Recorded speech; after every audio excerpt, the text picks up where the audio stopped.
तर इस्रायल आणि इराण या दोन्ही देशांमध्ये युद्ध पेटलंय। दोन्ही देश एकमेकांवर जोरदार हवाई हल्ले करतायत। इराणने इस्रायलवर ड्रोन हल्ले सुरू केलेले आहेत, तर इस्रायलच्या ऑपरेशन रायझिंग लायनला ऑपरेशन ट्रू प्रॉमिस 3 ने उत्तर देण्यात आलंय। इराणने इस्रायलवर 150हून अधिक बॅलिस्टिक क्षेपणास्त्र डागली आहेत। बघूयात या संदर्भातला हा सविस्तर रिपोर्ट।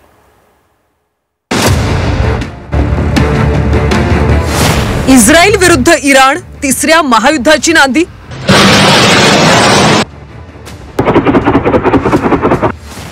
इस्रायलचं ऑपरेशन रायझिंग लायन,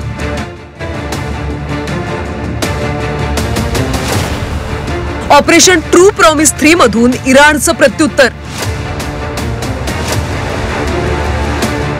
मध्य पूर्व आशियात सध्या मोठा तणाव निर्माण झाला। या तणावाला कारण ठरलंय इस्रायल आणि इराण मधला वाढता संघर्ष। इस्रायलने इराण विरोधात ऑपरेशन रायझिंग लायन सुरू केलंय। आता ऑपरेशनला इराणने चोख प्रत्युत्तर दिलंय। ऑपरेशन ट्रू प्रॉमिस 3 राबत एकाच रात्रीत तब्बल 150 क्षेपणास्त्र डागली आहेत। त्यामुळे इस्रायल आणि इराण मधलं युद्ध तिसऱ्या महायुद्धाची नांदी आहे का, असा सवाल आता उपस्थित केला जातोय। अण्वस्त्रधारी असून सुद्धा इराणच्या अण्वस्त्र कार्यक्रमाला विरोध करत इस्रायलने आगळीक केली। 200 फायटर जेट मिसाईलनं इस्रायलने इराणच्या अण्वस्त्र कार्यक्रम, लष्करी तळ आणि एअरबेसवर हल्ला केला आणि याचाच बदला घेण्यासाठी इराणने संपूर्ण इस्रायलवर बॅलिस्टिक क्षेपणास्त्र डागले। इस्रायलमधली 2 मोठी शहरं तेल अवीव आणि जेरुसलेममध्ये हवाई हल्ले झालेत। आणि असं म्हणतात की जसं युक्रेननी रशियामध्ये ड्रोन साधारण 18 महिन्यात घुसवले होते, तसेच इस्रायलने सुद्धा आपले काही ड्रोन्स इराणमध्ये स्मगल केलेले आहेत। तस्करी करून इराणमध्ये मोक्याच्या ठिकाणी ठेवले आणि विमानांच्या बरोबरच त्या ड्रोननी सुद्धा त्यांनी हल्ले केलेले आहेत।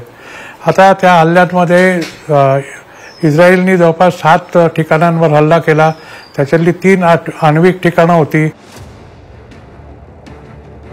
इराणने इस्रायलवर ड्रोन हल्ले सुरू केलेत। इराणचा एक ड्रोन इस्रायलने हवेतच नष्ट केला।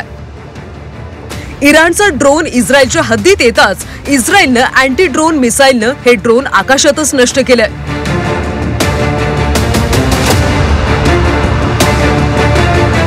इराण आणि इस्रायल अनेक दशकांपासून शत्रू आहेत। 2024 पासून इस्रायलवर हिजबुल्ला आणि हमासकडून सुद्धा हल्ले होत आहेत। हिजबुल्ला आणि हमासचा इराणला पाठिंबा आहे। इराणमधले अण्वस्त्र कार्यक्रमाची इस्रायलला धास्ती आहे। अण्वस्त्र धोका संपवण्यासाठी इस्रायलकडून हल्ले केले जात आहेत। इराणमधला अणुप्रकल्प उद्ध्वस्त करण्याचा इस्रायलचा प्रयत्न आहे। अण्वस्त्रांमुळे इराणची ताकद वाढणार आहे।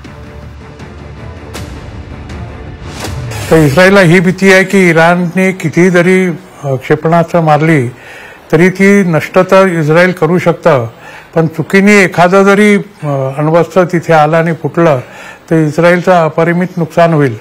त्यामुळे हे सुरू व्हायच्या आधीच ज्याला आपण म्हणतो निपिंग इन द बड, की मुळापासून उखडून टाका, असं असेल तर तसं करण्यामध्ये इस्रायलला जास्त आनंद होईल आहे आणि त्याचा धोका टळेल। इराणकडनं नेहमीच धोका राहिलेला आहे, कारण इराणकडे अण्वस्त्र बनवण्याची क्षमता आहे आणि बातमी अशी आहे की येत्या 10 ते 12 दिवसामध्ये इराणकडे जवळपास 10 ते 12 अण्वस्त्र तयार होतील। इस्रायलची आयर्न डोम ही हवाई संरक्षण प्रणाली अतिशय प्रभावी मानली जाते। मात्र इराण सोबतच्या संघर्षात इस्रायलची ही यंत्रणा फेल गेल्याचं दिसलंय। इराणने इस्रायलमधल्या अनेक ठिकाणांवर अचूक हल्ले केले। इराणच्या हल्ल्यात इस्रायलमधले 34 नागरिक जखमी झाले तर एकाचा मृत्यू झालाय, तर इराणमधले 78 नागरिकांचा मृत्यू झालाय। इराणने केलेल्या हल्ल्यानंतर बेनॉनची राजधानी बेरूतमध्ये जल्लोषाचं वातावरण पाहायला मिळालं। इस्रायल हा इराणचं लेबननचा शत्रू राष्ट्र आहे, त्यामुळे लेबननमध्ये सेलिब्रेशन केलं गेलं।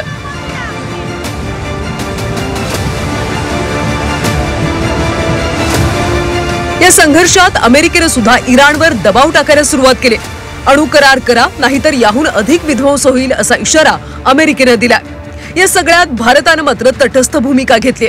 दोन्ही देशांसोबत भारताचे मैत्रीपूर्ण संबंध आहेत, त्यामुळे दोन्ही देशांमधल्या वादावर तोडगा काढायला हवा अशी भूमिका भारताची आहे। आता इराण आणि इस्रायलमधला संघर्ष कधी निवळणार याकडे संपूर्ण जगाचं लक्ष लागलंय।